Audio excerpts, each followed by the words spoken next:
वो एक बहादुर सिपाही थे, एक असीम कमांडर थे, एक ज़बरदस्त फातेह थे। उन्होंने कई हिस्सों में इस्लाम को फैलाया। उन्होंने अपने वक्त की सुपर पावर्स को कुचल कर रख दिया। उन्होंने फारिस की सल्तनत को कुचला, उन्होंने रोमियो को कुचला। उन्होंने अपनी पूरी ज़िंदगी में एक भी जंग नहीं हारी।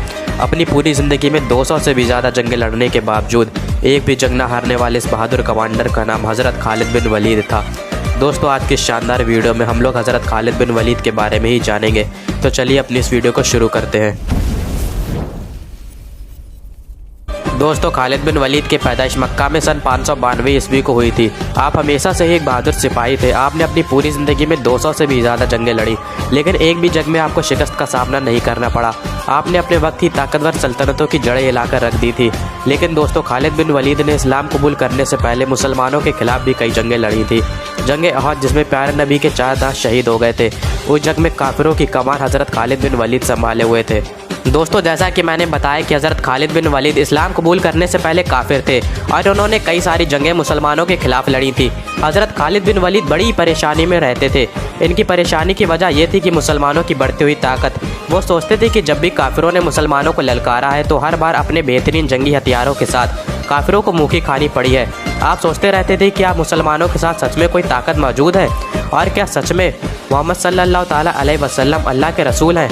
आप इन्हीं सोच में डूबे रहते थे कि तभी आपको आपके भाई का खत मिला, जिसमें लिखा था कि ए खालिद, मोहम्मद सल्लल्लाहु ताला अलैहि वसल्लम ने मुझसे आपके बारे में पूछा है कि खालिद कहाँ है। मैं चाहता हूँ कि आप इस अंधेरी दुनिया से निकलकर इस्लाम की रोशनी में आ जाएं।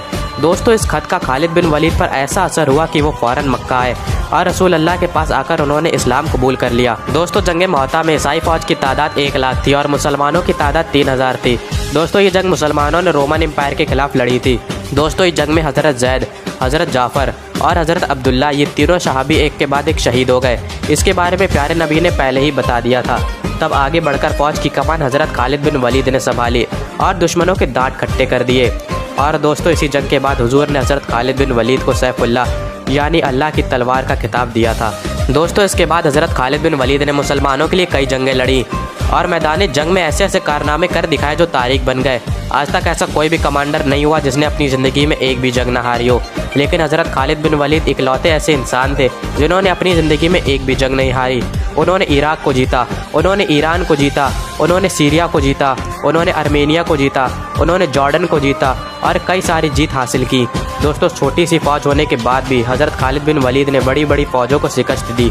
दोस्तों, जंग फ़राज, जंग मुअत्ता, जंग यरमौक, जंग बोसरा, जंग उलैश, जंग फ़हाल, जंग अकबरा, जंग याहून और कई सारी ऐसी जंगें हैं जिन्हें खालिद बिन वलीद ने अपनी बहादुरी और दानिशमंदी से फ़तह किया। दोस्तों, हज़रत उमर रज़ियल्लाहु ताला ने हज़रत खालिद बिन वलीद को आर्मी चीफ के ओहदे से हटा दिया, क्योंकि खालिद बिन वलीद मुसलमानों को हर एक जंग में फ़तह दिलाते आ रहे थे और मुसलमानों को ये लगने लगा था कि बिना खालिद बिन वलीद के वो कोई भी जंग नहीं जीत सकते हैं।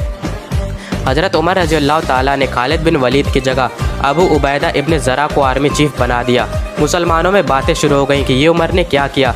अब इतनी बड़ी फ़ौज से मुसलमान बिना खालिद बिन वलीद के कैसे जीतेंगे। लेकिन अल्लाह के करम से मुसलमानों ने जंग यरमौक फ़तह कर ली। फिर हज़रत उमर मस्जिद नबवी में खुतबा देने के लिए आए और बोले, खुदा के लिए मैं तुम में से यही चीज़ तो ख़त्म करना चाहता था कि मुसलमानों की फ़तह खालिद की वजह से नहीं बल्कि रब्बे खालिद की वजह से हुई है। कल खालिद नहीं रहेगा तो तुम क्या समझते हो, इस्लाम ख़त्म हो जाएगा?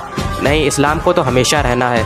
दोस्तों, अपने आखिरी वक्त में हज़रत खालिद बिन वलीद बीमारी की वजह से बिस्तर पर आ गए थे। खालिद बिन वलीद की ख्वाहिश थी कि उन्हें शहादत की मौत नसीब हो। खालिद बिन वलीद के जिस्म पर ऐसा कोई भी हिस्सा मौजूद नहीं था जहाँ पर तलवारों और तीरों का निशान मौजूद ना हो, लेकिन उन्हें शहादत नसीब नहीं हुई, क्योंकि रसूल अल्लाह ने हज़रत खालिद बिन वलीद को सैफुल्लाह का खिताब दिया था और अल्लाह की तलवार को क्या कोई तोड़ सकता है? नहीं। हज़रत खालिद बिन वलीद ने फरमाया, अगर मौत लिखी ना हो तो मौत खुद ज़िंदगी की हिफाजत करती है और जब मौत मुकद्दर में होती है तो ज़िंदगी खुद जाकर मौत से लिपट जाती है। दुनिया के बुज़दिलों को मेरा एक पैगाम सुना दो, अगर मौत मैदान जंग में होती तो खालिद कभी बिस्तर पर ना मरता। सुभान अल्लाह। दोस्तों, अगर ये वीडियो आपको पसंद आई हो तो इसे लाइक करें और हमारे चैनल को सब्सक्राइब करके हमारा मोटिवेशन बढ़ाएं। जल्द मुलाकात होगी एक और नई वीडियो में, तब तक के लिए अल्लाह हाफ़िज़।